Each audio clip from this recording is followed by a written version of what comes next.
We begin tonight with the KREM 2 investigation. The effort to solve cold case murders in Spokane is hitting a roadblock. DNA evidence, sometimes decades old, is breaking down while in storage before detectives can even get it processed. I was recently granted rare access to the Spokane Police evidence storage facility to see firsthand what it's going to take to preserve that evidence in hopes of unlocking the secrets that could solve those crimes.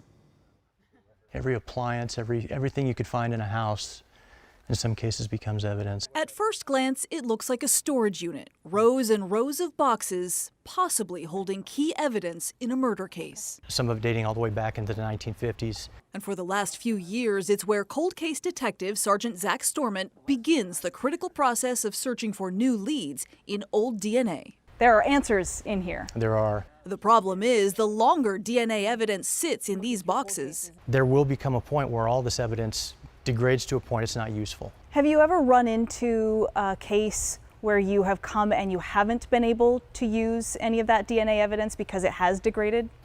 Yes, we have had examples of cases we reviewed where we have not been able to find the DNA. Detective Storment is now slowly working his way through SPD's roughly 75 cold case homicides, looking for evidence that holds the most promise. He wants to digitize DNA evidence now before it becomes unusable. Not all are going to be solved through a genealogy investigation, but we're focusing on those first. So the theory is that once it's digitized, then it could be analyzed even 50 years from now. Exactly, yeah. Once the bio is converted to a digital format, it really opens doors as far as what we can do. But the process is a slow one. Storment says SPD has already set aside $50,000 in the budget to digitize DNA evidence. The biggest challenge is not money, it's time and manpower. The case that's been solved. Right now, there just aren't enough detectives to sort through all this evidence and help the DNA scientists collect samples. And whenever a current homicide or other things come up, we have to set this aside, and when you have to stop and start again, it's not the most efficient way to do things. So how long do you think it could take? At the pace we're going right now, I hate to say it's going to take more than 10 years. Wow. Yeah, it's not going to happen quickly, but we're picking what we think are the most sensitive ones first and dealing with those right away. Right now, he's working on several cases, including the disappearance and murder of Millie Doe. Her body was found in 1984 by fishermen along the Spokane River. Her head, hands, and feet had been cut off, and for 40 years her identity was unknown.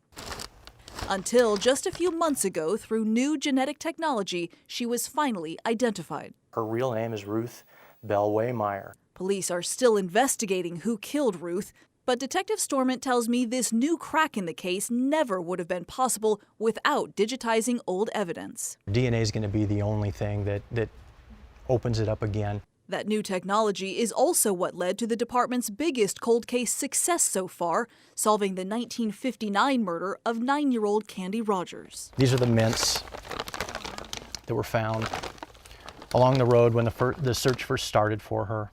And even though the suspect and Candy's parents passed away years ago, the answers meant everything for Candy's relatives still living today. A relief, a shock, and I still can't thank them enough for what they did. These things are like a time capsule. But Detective Storment knows, back here in storage, there are dozens more cases still waiting for answers. Do you worry that in the 10 years it will take to even build that database, there's more evidence that will no longer be usable?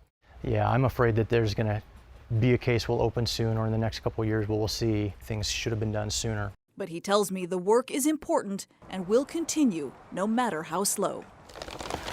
Whether it's 1959 or it happens tomorrow, law enforcement's never going to give up. Now, police are also asking people if they want to help to submit their DNA to GEDmatch or FTDNA. Those are two genetic genealogy databases that work with law enforcement nationwide to help solve cold cases. And if you are interested in doing that or learning more, we have those links on our website right now. Just go to KREM.com.